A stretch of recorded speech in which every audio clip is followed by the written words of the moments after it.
Hey there, everybody. Welcome in. Gorilla Sports Off Ice Postgame Live. Game 7 just wrapped up, and I don't even fully know what to say about it. That was one of the most shocking games that I've ever watched in terms of the way that it concluded, the way that things went so quickly. We're going to unpack it. Look, this is going to be a game. This is going to be a series that is going to take multiple podcasts to unpack fully.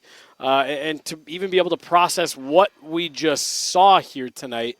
So we're going to get into all of it. We're going to talk about all of it. I'm Jesse Montano. She's Meghan Angley. We do want to start off again by thanking our great partners over at Accurate America. You never know when the hail and the storms are going to come here in this summer season. The last thing you want to do is be caught when it does. So make sure you guys are calling before the storm. 303-900-ROOF. Give them a call before the storm. They're going to work with your insurance. They're going to guarantee the work for as long as you are in the home. Accurate America, they do great work. This is the exact time of year when you never know where it's coming. 303-900-ROOF. Give them a call. Megan, the question that I asked Gabe Landeskog when we walked into the locker room was, how do you even process this? And he said, I don't know. How are you processing what we just saw? I am still pretty shocked. So the processing hasn't even really begun. I'm digging back into things that I liked about the series and strengths of the Avs game and trying to figure out how it wasn't enough to get them across the finish line. And the thing I'm coming back to is the Avs are a team that really wanted to win, and the Dallas Stars are a team that didn't know how to lose. And I think there's a difference between those two mindsets, and the Avs found themselves on the bad end of that tonight. There's a reason this went 7 games too. So I think that's the other part that's a little hard to process is each game outside of the 2 overtime ones, right? And then of course, game 5, there were different stories inside of them that showed a lot more hope in the series for Colorado, but it's going to take a little bit for me to process the further implications of what this loss means more than anything. Yeah, and we'll touch on that a little bit. But like you said, I think that for everybody involved, even the organization, coaches, players, it's going to take a couple days to even, reconcile what just happened. And I can't remember. I just want to make a quick point off of something that you said there. I can't remember who it was. I believe it was Corey from the Denver Post a couple days ago said, look, this series, it's been so – first of all, what an outstanding just hockey series this was, Megan. I mean, if this wasn't a team that we were covering and we're so close with, we'd be watching that going, holy smokes, give me 7 more of those. It was an outstanding series. And whoever it was on Twitter the other day was pointing out, it's crazy that we're in this situation where you have 2 teams that could win the Stanley Cup, and they happen to be paired up with each other, and one of them is going to go home with a loss that people are going to say is unacceptable. And look, right, wrong, indifferent, whether you agree, disagree, with who should have won, whatever. I think that was spot on that you ended up with a team, and it's the Colorado Avalanche, who are going home with a loss that a lot of people are going to say you can't have. It's unacceptable. People have to be fired.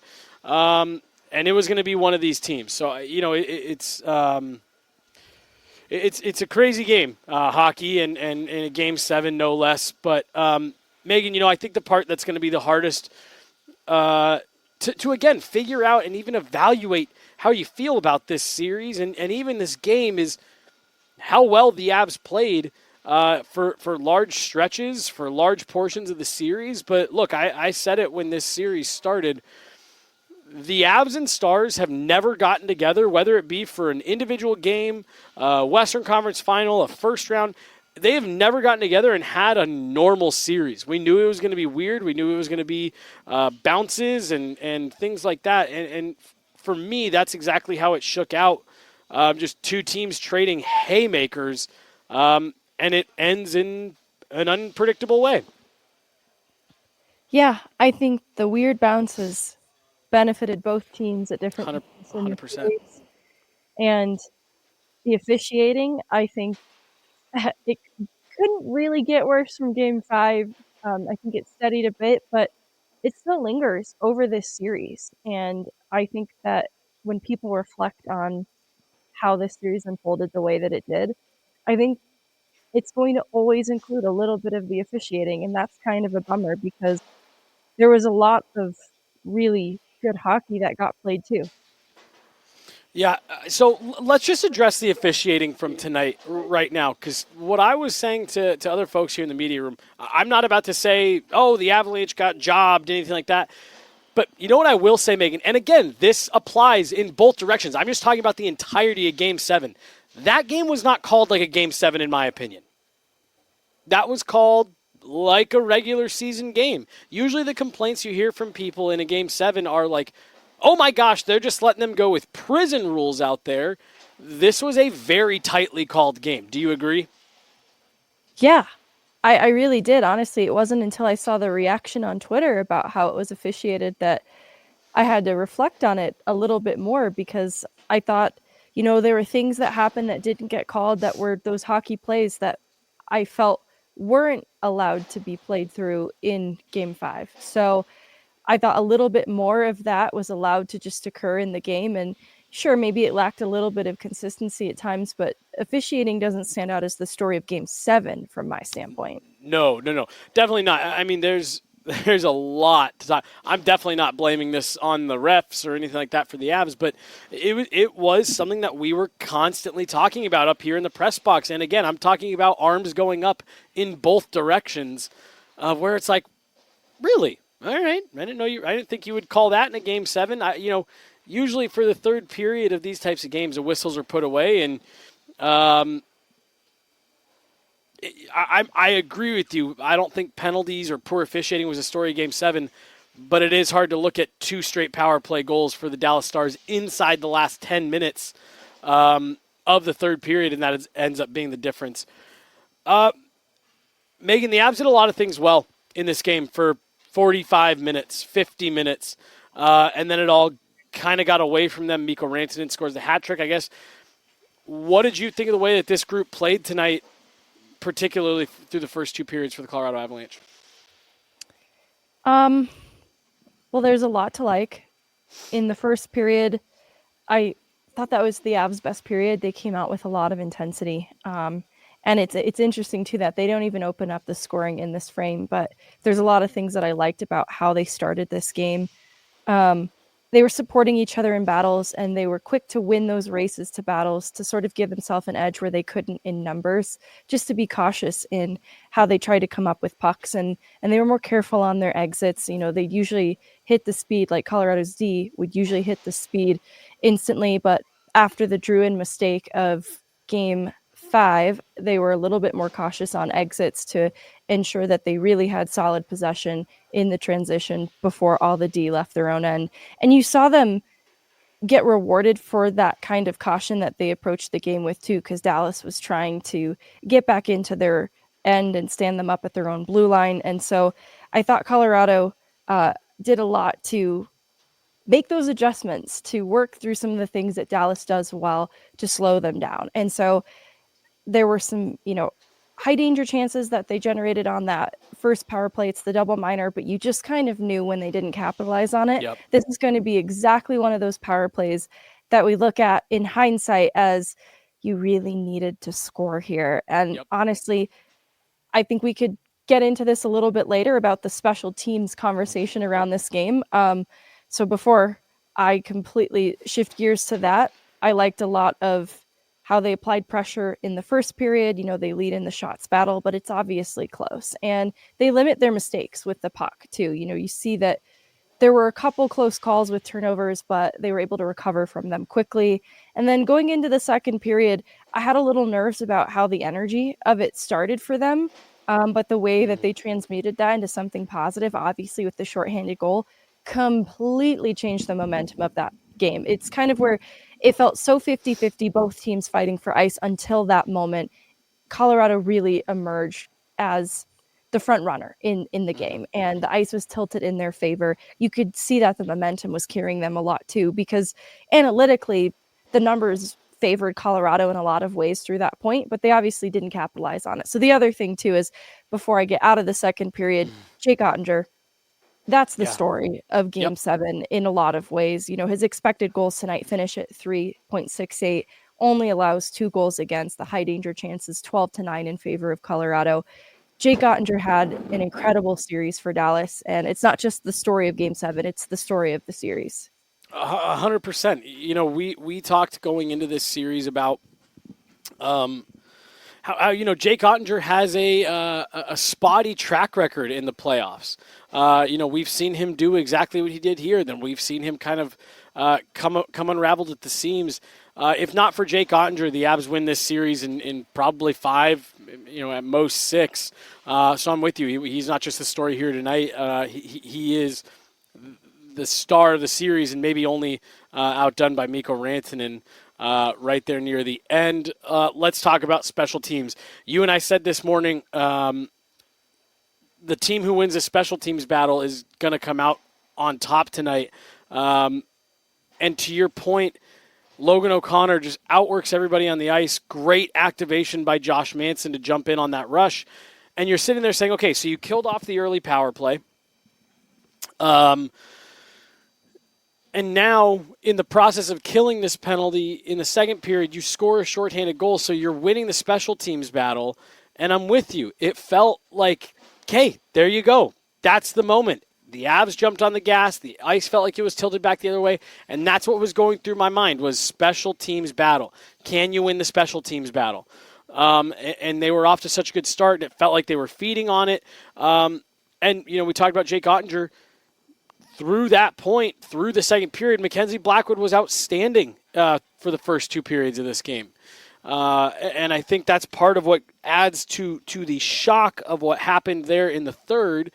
But it felt like the Avs really started putting the pressure on and taking over and not allowing Dallas to get up the ice quickly, turning pucks back in the neutral zone. It felt like they were doing so many little things right that, you know, it gave you confidence heading into the third period that, like, hey, this team is doing something right. Dallas is going to have to be exceptional to get back into this one.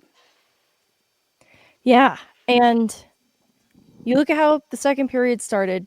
Colorado was allowing a few odd man rushes against there for a flurry, and so before that shorthanded goal, things were actually a little dicey for the Avs. They had done so much to control the game through that point that they needed to throw some cold water on it and settle it down, right? And so they get the shorthanded goal, then obviously the MacKinnon goal early into the third period. So they're sustaining a little bit of that good momentum built up after they shifted the tide, because things weren't great for them at the start of the second period. And you get a great save from Blackwood, too, after the MacKinnon goal. That's the one where he had to push kind of post to post to stop the Duchesne wrister. And so you've got a lot of these highs, right? You've got now the Manson goal, the MacKinnon goal, and a huge save from your goalie.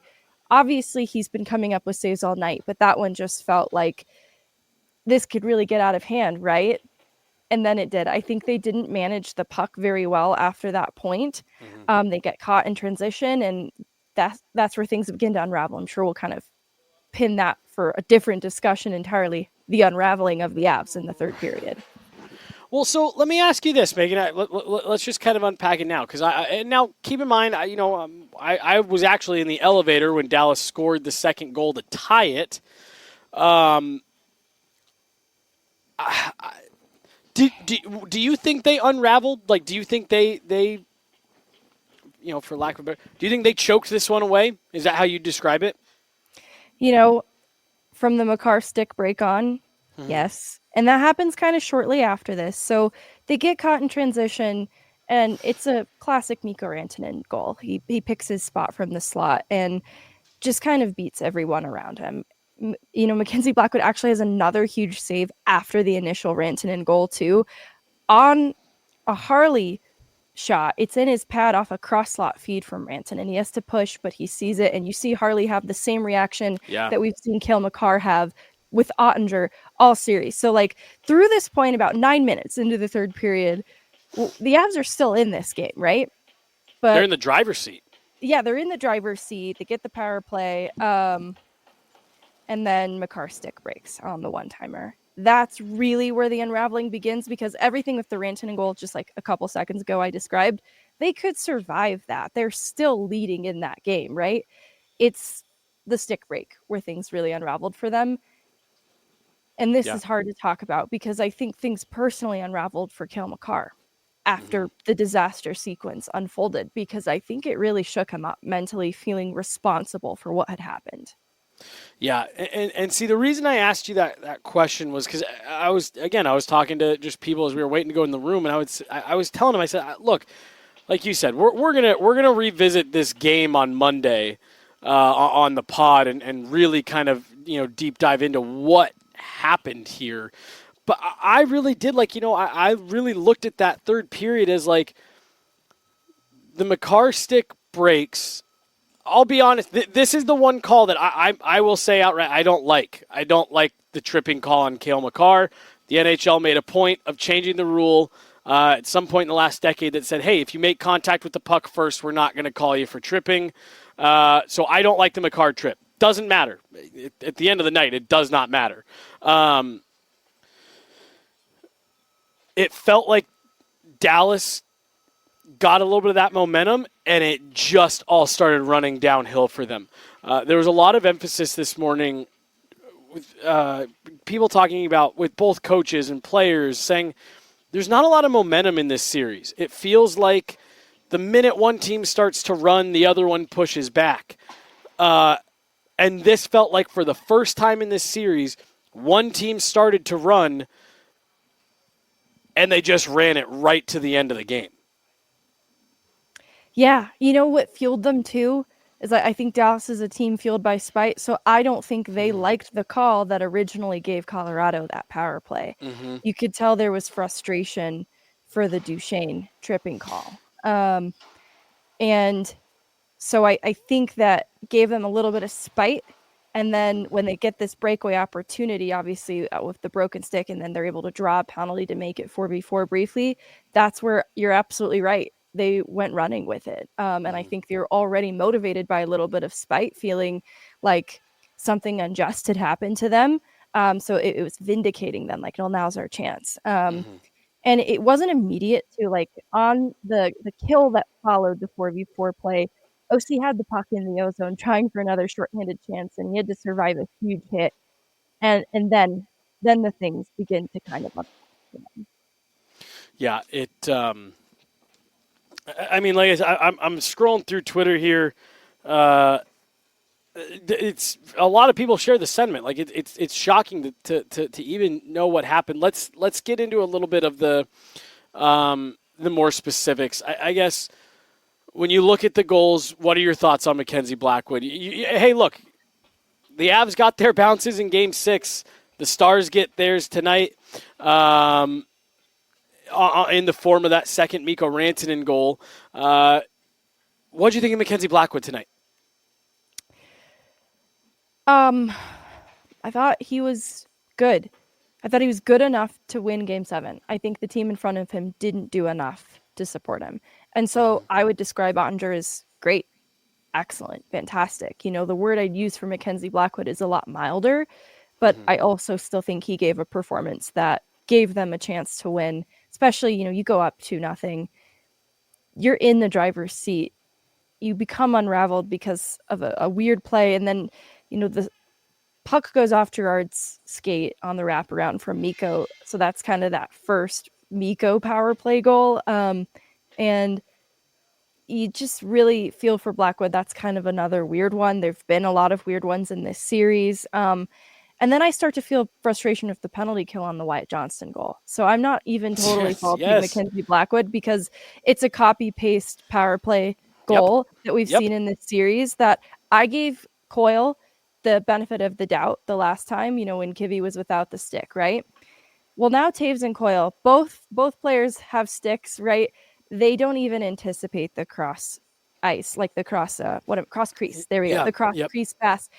And I'm frustrated by that. I've supported the penalty kill over this series. I don't think the numbers have reflected that I think it's better than it has analytically looked, that's where you lose me a little bit. And so you notice I'm not blaming Mackenzie Blackwood harshly for these goals.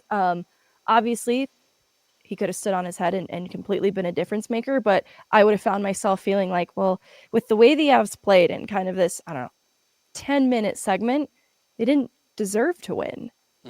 They let it shake their heads mentally, and they'd been the stronger team through more of this contest, but there is a unit of measure for the team that wins it. It's the win, and it's advancing to the second round. And so I don't need a fancy analytic to measure the weight of that. Well, and what's so tough, to your exact point, is that they were the better team. They did deserve to win right up until these moments that we're talking about. And then I'm with you. They let it get away from them. Mikko Rantanen, Megan, for as much as what we just said is true, the Avs didn't do enough. They didn't kill the penalty. All that remains true. Mikko Rantanen had a say in this game tonight, and boy, oh boy, did he have a lot to say. Mikko Rantanen factors in on the last 8 Dallas Stars goals in this series. I want to park a minute here to talk about this because a lot of conversation around Mikko Rantanen. I do want to point out, one, a lot of criticism, and a lot of it fair, about trading Mikko Rantanen.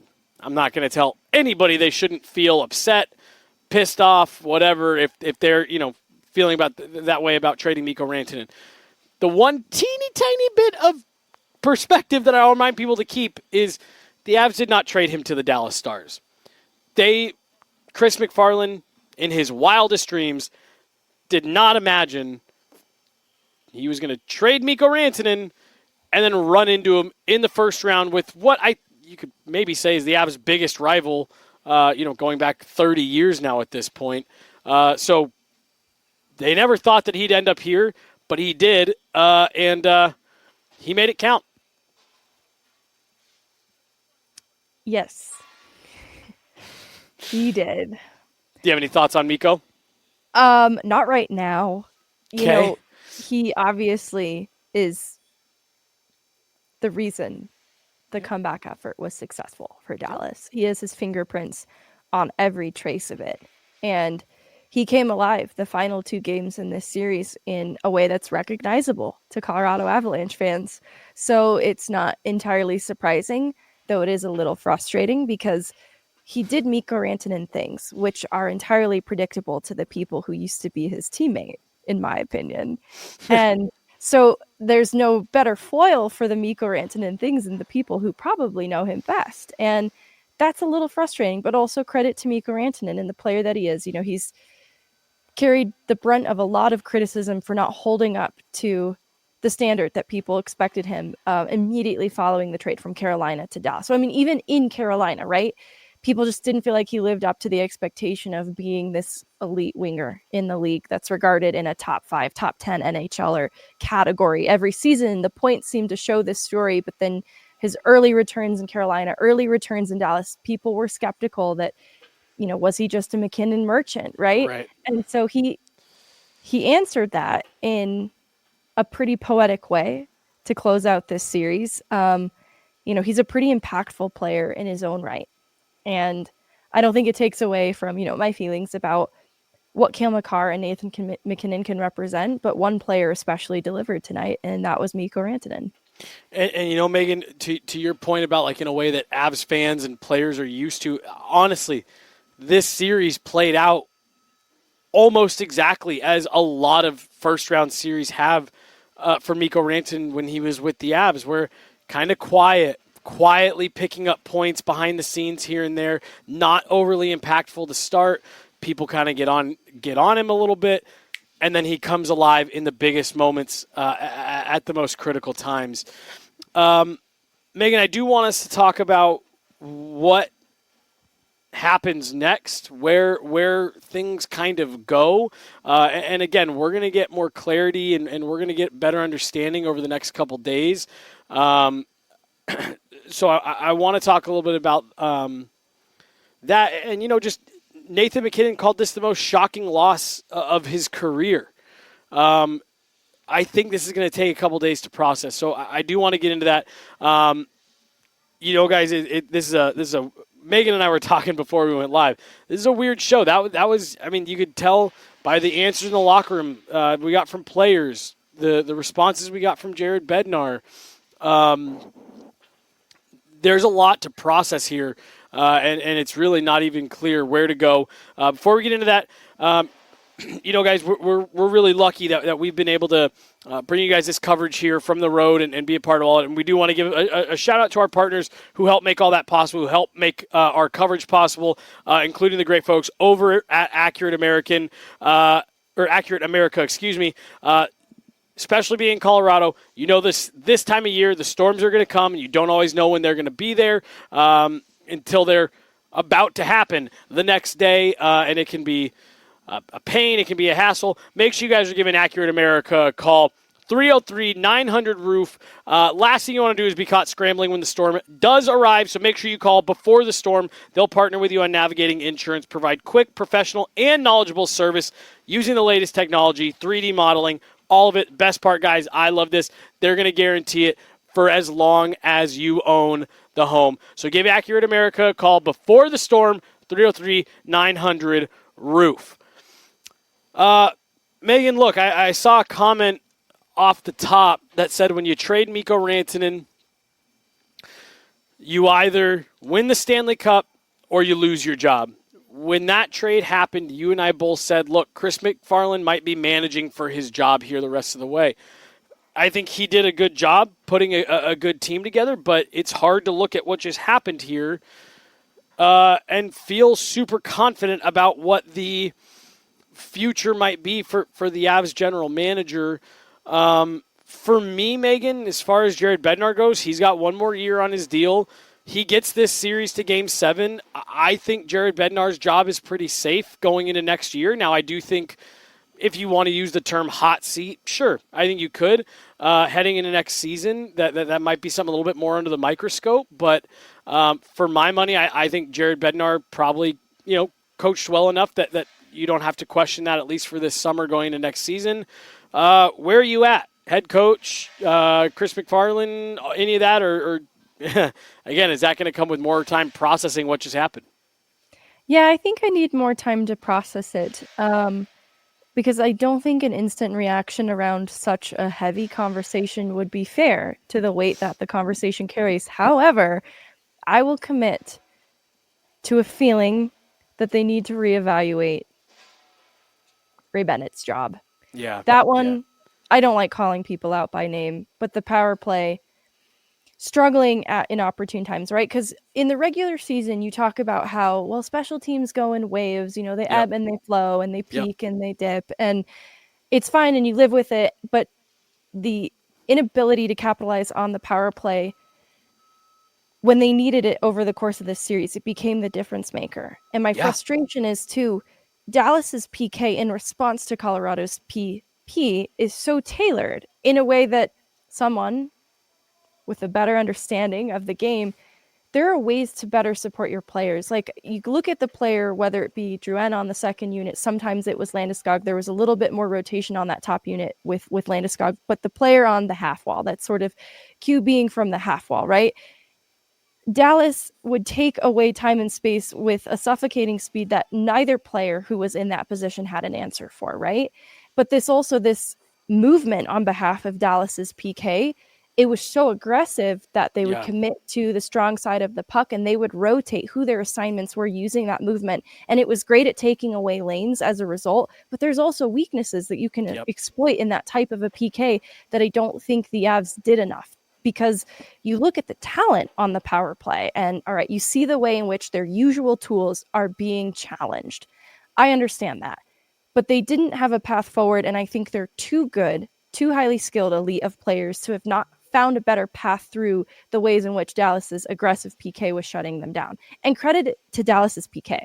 I'm very impressed by that unit and what they did to shut down Colorado's power play. So it was an incredible challenge and they rose to the occasion, but I feel frustration with the power play at this point in time. So I'm not going to get any deeper than that. And honestly, I'm not ready with Nolan Pratt and the kill to have that conversation because I still don't feel as bad about the kill as the numbers show. But I can commit to being critical of the PP. Yeah, so a couple things to just kind of build on that. Because look, there's going to be a lot of people over the next couple days that are going to be calling for a complete teardown, fire everybody, and that would surprise me, Megan, to see them do something like that. That's just not how this organization has historically operated. The Ray Bennett stuff, like you said, that was the part that I think was the most frustrating for me to watch tonight. Was the part that you said there about like, yeah, it can be really effective, but it's a little bit of a high wire act that PK, because if you don't do it just right, or if the Avs beat you with a pass, that that's kind of exposing the gaps in the armor of that PK, and that was what I felt like the Avs didn't do enough. And I don't know if that's an execution issue, if that's a Ray Bennett adjustments issue. I don't know, fully what, but that I'm with you. Like, that was my frustration. Very aggressive Dallas PK. They were on every puck that could be contested. They contested it. They made it difficult. They didn't give the Avs time and space to work things around. But again, like you said, there's ebbs and flows, and that's fine. But when you're in a series like this, a game like this, where one more power play goal, that's probably it. And we're probably having a very different show right now. It is really hard to not look at that and say, yeah, that's a clear and obvious problem. But again, this is a team and an organization that has modeled itself off of other teams and organizations that have been successful and had sustained runs of success in the past. And this one stings, maybe worse than any of the others, but I do think there's a lot of perspective that goes along with this series that we'll all only be able to gain here over the next few days.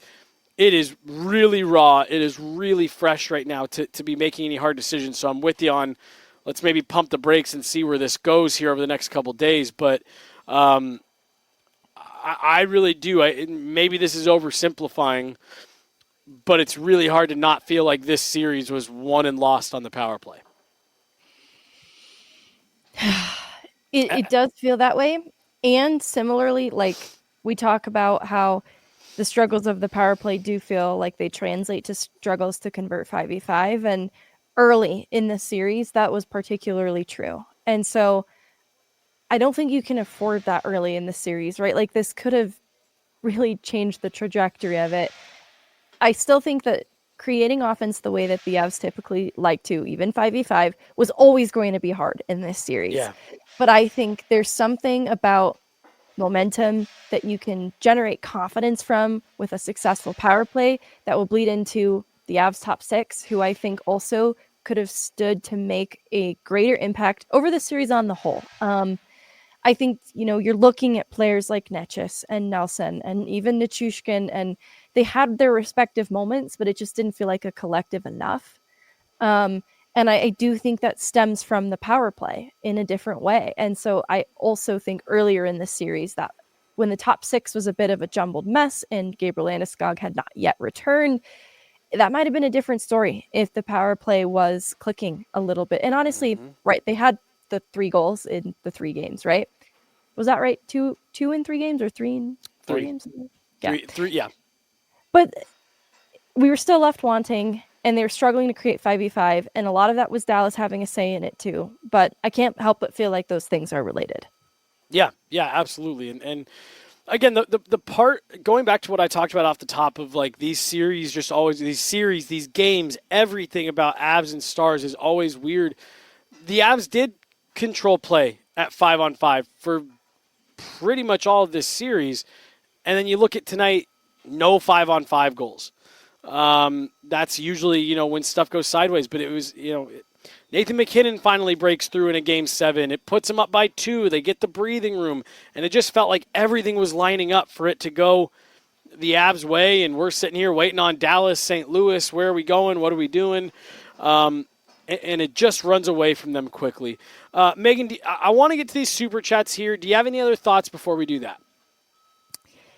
I mean, we're going to be making lots of content from this point on, but Yeah. I did want to also personally thank everybody who's tuned in for our coverage this year. It's our first year together at Guerrilla Sports, Yeah. so there's a lot of mixed emotion right now. It's been a great personal year getting to cover the team with you for Guerrilla Sports and all of the people who've tuned in for this content. I really do appreciate all of you.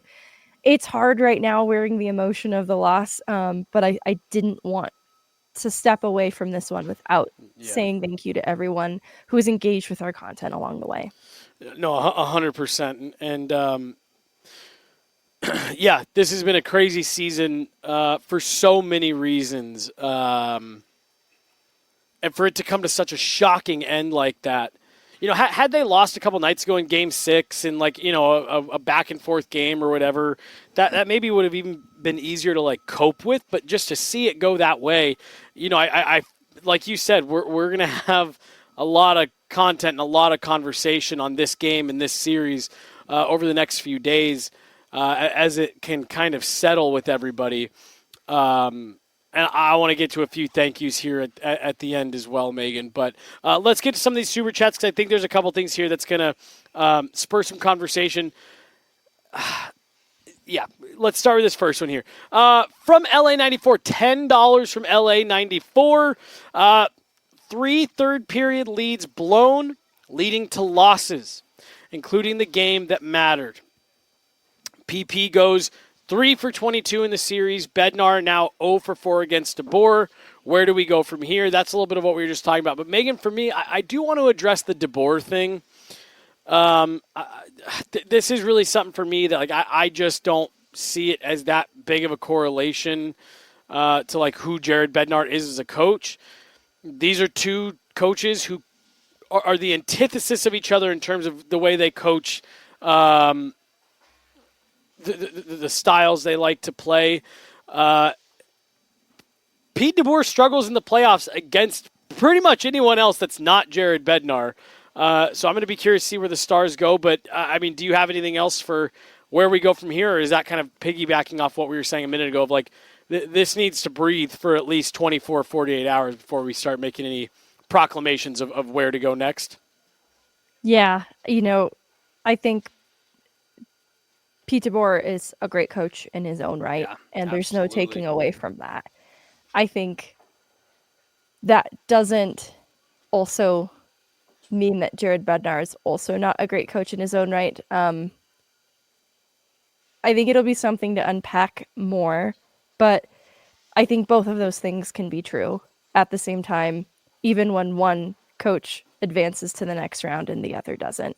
This did go 7 games, and they were tight and they were hard, and DeBoer, leveraged everything the depth had left in its tank, and I'll be curious how that holds up over the rest of these playoffs.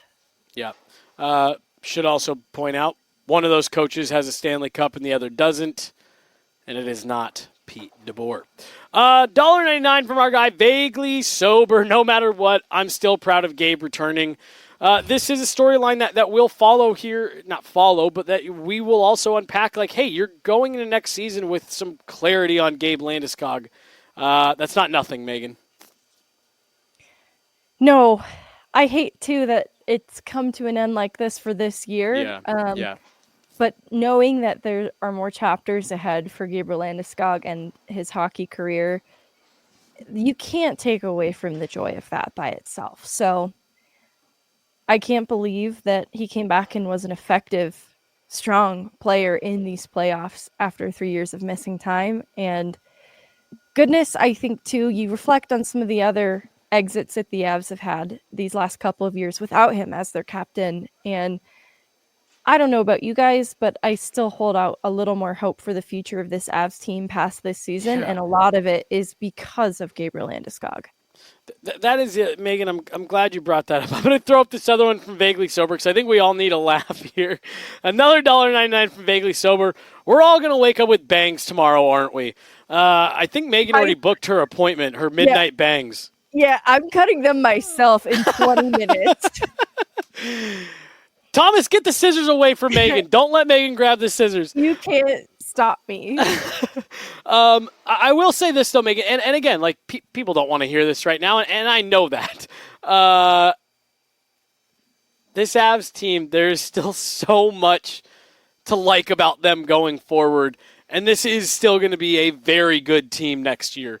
That means nothing to folks right now, and I know that, but I do just want to make sure I throw that out there. You know, what you were just saying about, like, there's more chapters, there's more to be excited about. This is going to be a very good team next year. This is going to be a team that competes for a Stanley Cup next year. Nobody wants to hear that right now, so I'm going to move on. I'm going to stop talking about it. $9.99 from Hurricane Teabag. Firing Chris MacFarland doesn't seem like enough. Got to do something worse than that. Also, thank you, Meg, Jesse, Chloe. If only C-Mac was as good as you three. Again, like we talked about, I need to let this one breathe here for the next couple days before we start making any of those decisions. I think everything Chris MacFarland did this year was defensible. In the moment, it's impossible to not feel the way that Hurricane's talking about here when Mikko Rantanen just put a hat trick on you to send you home. I totally understand the sentiment. Yeah, I think, too, like, I obviously was in alignment with a lot of the moves MacFarland made around the deadline. Like, I was pulling for Nelson, I was pulling for Coyle, right? But a lot of these are very reactive to needs of the team not being addressed in the offseason, and the unraveling of the goaltending at the start of the year forced some big changes. And so I think that's a worthy conversation no matter which side you come out of on it. And I like you, am waiting for that full conversation, but I think it's a worthy conversation to have. Yeah, it's one that has to be had. As defensible as it maybe feels in the moment, you can't trade a franchise cornerstone, get eliminated by them, and then feel like, everything's fine. We'll jump to another, I'm sorry, $2 here from Drew. Let the players decide the game is a joke today. That genuinely, Megan, that is how I feel about this game. I'm not saying one way or the other. This was not a let the players battle this one out type of Game 7. And I just found that to be crazy. Another $2 from Drew. Just fire Wes McCauley, the lead official tonight. He won the game. Again, a lot of calls in this game, more so than I expected. This other one tied back in with the other super chat from Hurricane Teabag. Thanks to you guys. I wanted to fire MacFarland, is how I'm going to read that. I wanted MacFarland gone after the Mikko trade. This isn't a gut reaction. It's time. Again, this is no doubt a conversation that needs to be had. There's a lot to unpack on the Chris MacFarland front. I think Chris MacFarland's a smart guy. I think you have to weigh the overall body of work of what he's done in his time with the Avs, not just this season, before you make a decision like this. But like you said, Megan, it's a conversation that is to be had, no doubt about it. Gonna grab this one here. $1.99 from Vaguely. We still have the Eagles. They are up 1-0 in their series. Did they play again tonight? I think it's tomorrow. So they got a 1-0 lead in their series on the San Jose Barracuda, but still got that. $1.99 from Vaguely Sober. And then we're going to round it out before we get out of here for tonight. Another $1.99 from Vaguely Sober. Thank you guys for the awesome coverage this year. Megan, I don't have enough time on this show to thank everyone in the way that I want to. This has been just to get a little personal here. This has been an unbelievably challenging last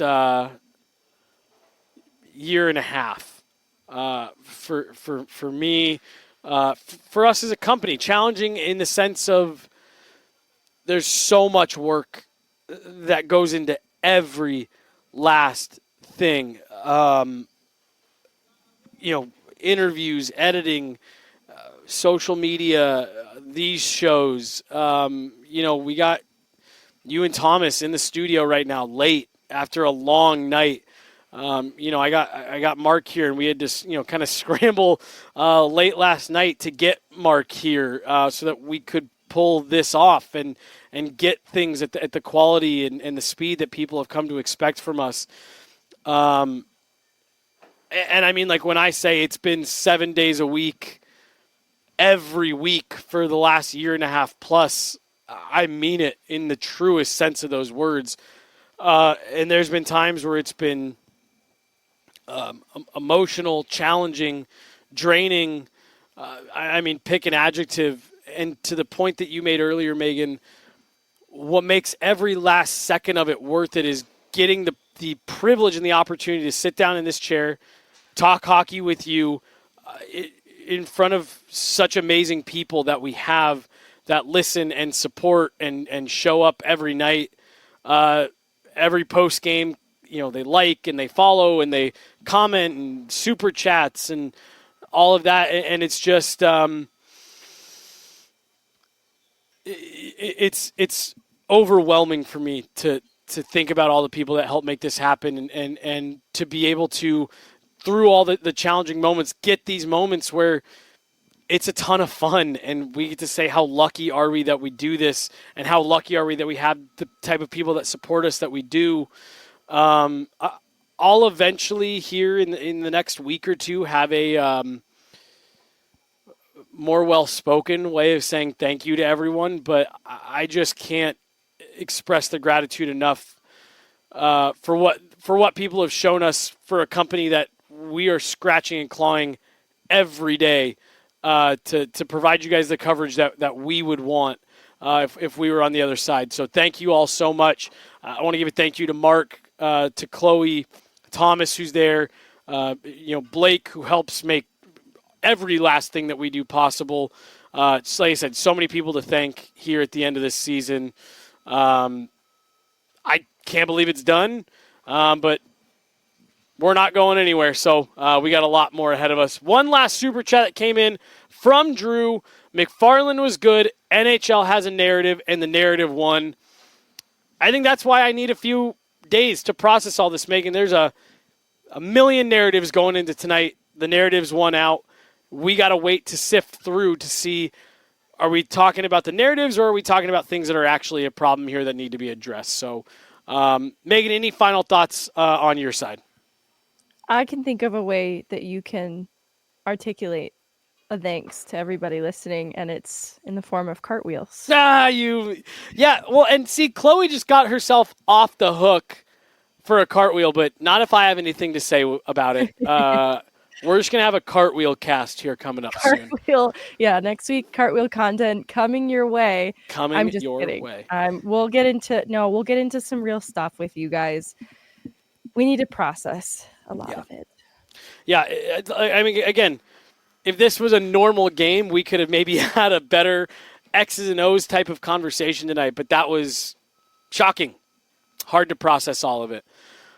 Let's jump out of here, Megan. Like I said, we've got a week's worth of content where we're going to be talking about this game, this series, what happens next, Jared Bednar, Chris McFarland, all of that.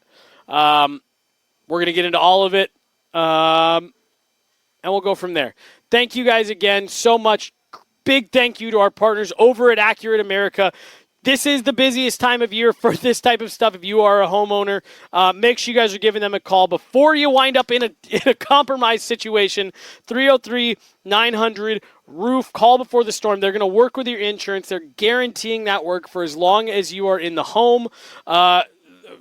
We have just had such a great start to our relationship with Accurate America. We look so forward to working with them in the future. Big thanks to them helping make all of this possible. 303-900-ROOF. Best in the biz. Call Accurate America before the storm gets you. She's Meghan Angley. I'm Jesse Montano. Big thank you to Mark, Chloe, Blake, Thomas there in the studio with you, Megan. An absolute heartbreaker.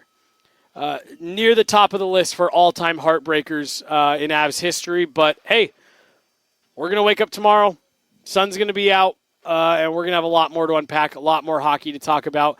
And then we'll blink, and before you know it, we'll be right back at it with preseason hockey. But we're not going anywhere for the offseason. You're stuck with us for the next few months. So threat. We're going to get out of here, get packed up, and get back to Denver. So thank you all so much, not just for tonight, but for the entire season. We wish we were keeping these games going, and we wish we had more games to cover, but that'll do it for the 2024-2025 Colorado Avalanche season. They lose in 7 games to the Dallas Stars.